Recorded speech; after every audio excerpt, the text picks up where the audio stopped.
Olá, gente linda! Passando para mais um tema interessante. Vamos falar hoje sobre abuso sexual. Mas antes de mais, subscreva o canal, ative o sininho se ainda não o fez. Ora bem, se nós falarmos em violência sexual, certamente que qualquer pessoa consegue identificar, certo? Imediatamente vão pensar numa violação ou, como dizem no Brasil, em estupro. E nós sabemos que isso traz consequências desastrosas para uma pessoa, não é?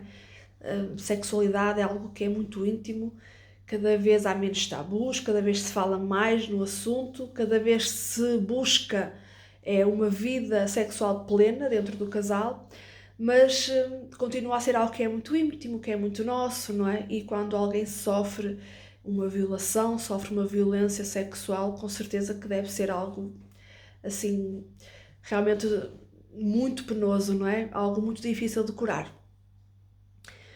Contudo, nós temos também o abuso sexual.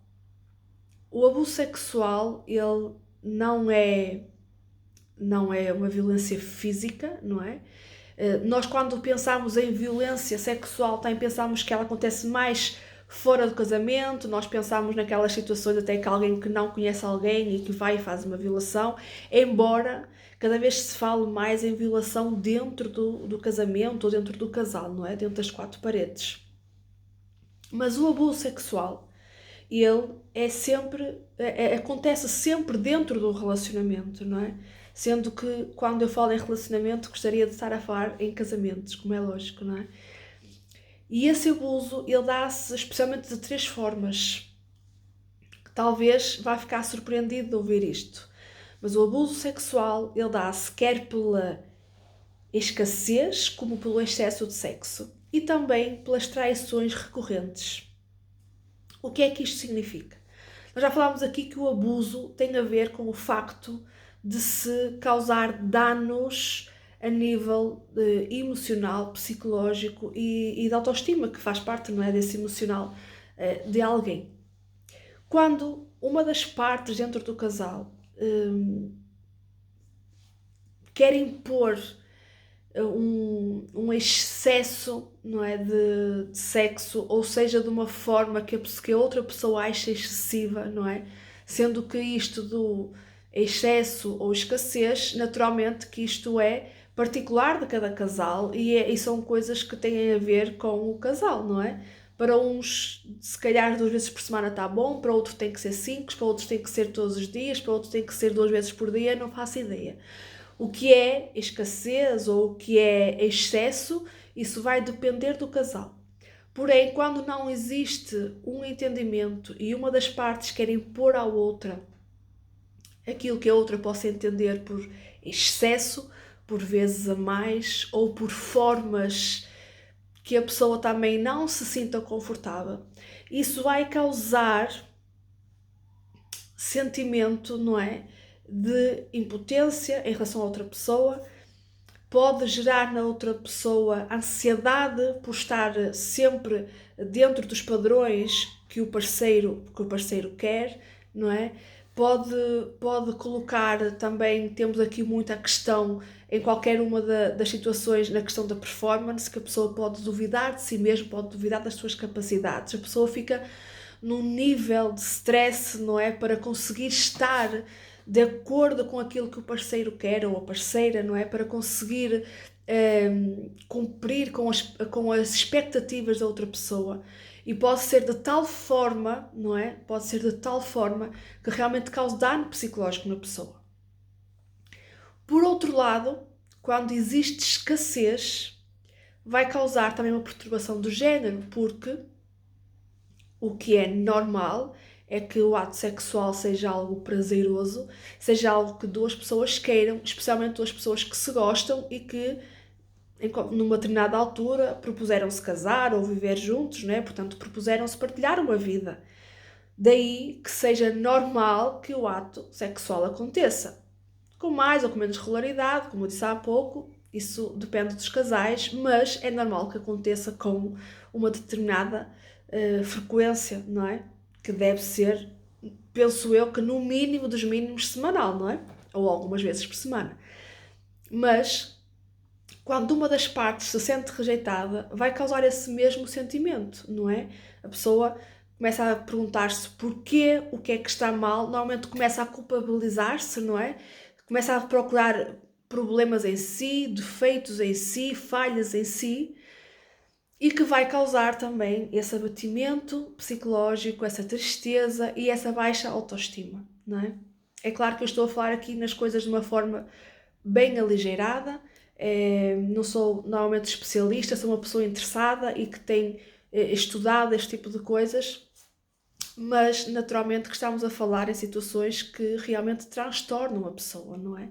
Não estamos a falar num sentimento do género, esta semana correu mal, não é? Ou de situações que sejam explicáveis e que a pessoa possa entender que se calhar por uma questão de doença ou até alguma medicação que possa estar a tomar ou alguma situação e que naquela altura, por algum momento, as coisas não estejam a correr tão bem.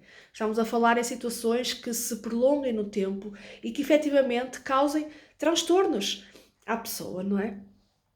E temos também, como eu disse, a questão das traições recorrentes, não é?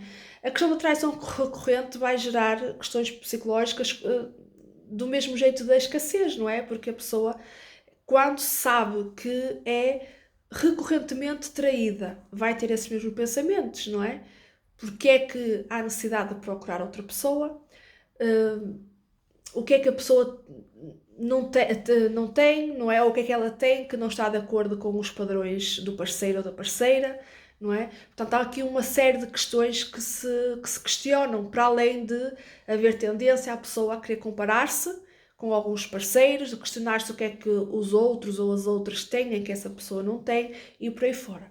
Sendo que pode ainda agravar quando juntamente com o facto da pessoa saber que existem traições, ainda ter o facto da escassez em casa, não é? Sabemos que existem casos em que a pessoa tem uma vida sexual normal em casa e ainda assim procura fora, ou a pessoa pode começar a ignorar o cônjuge e procurar fora, não é?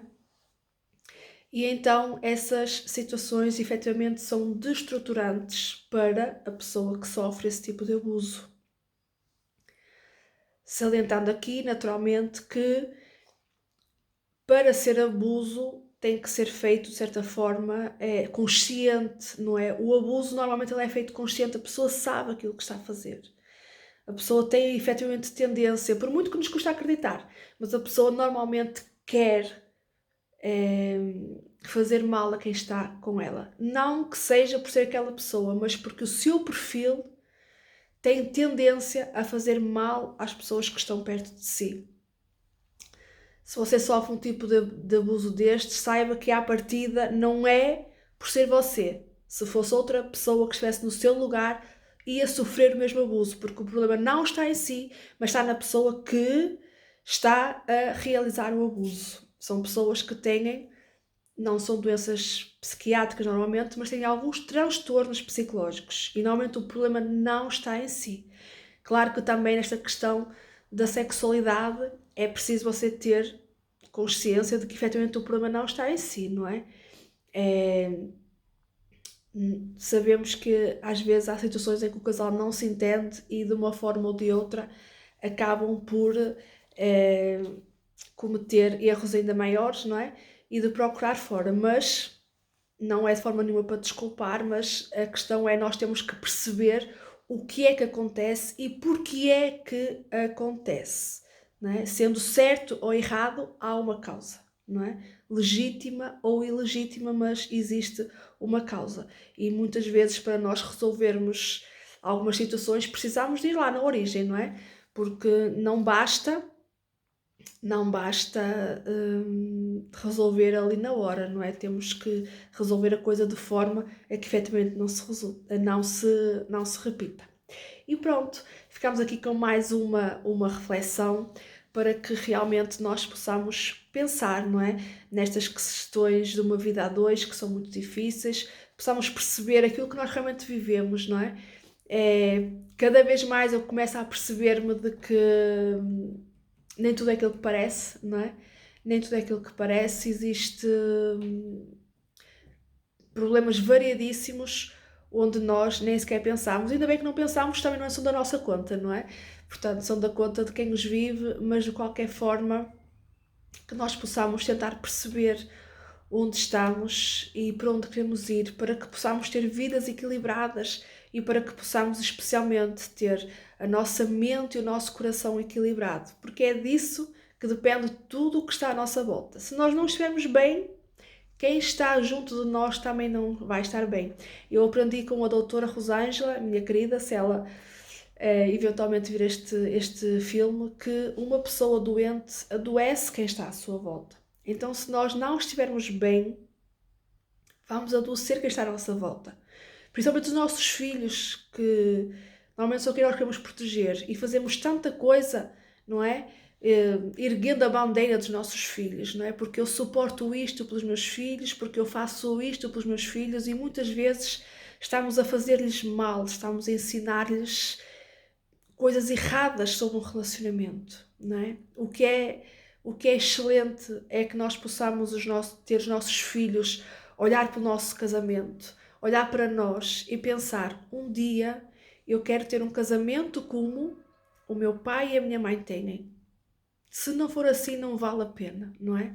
Que os nossos filhos possam olhar para nós e dizer, eu gostava de ser como a minha mãe e eu gostava de encontrar um marido como o meu pai. Se não for assim, não vale a pena. Um beijo.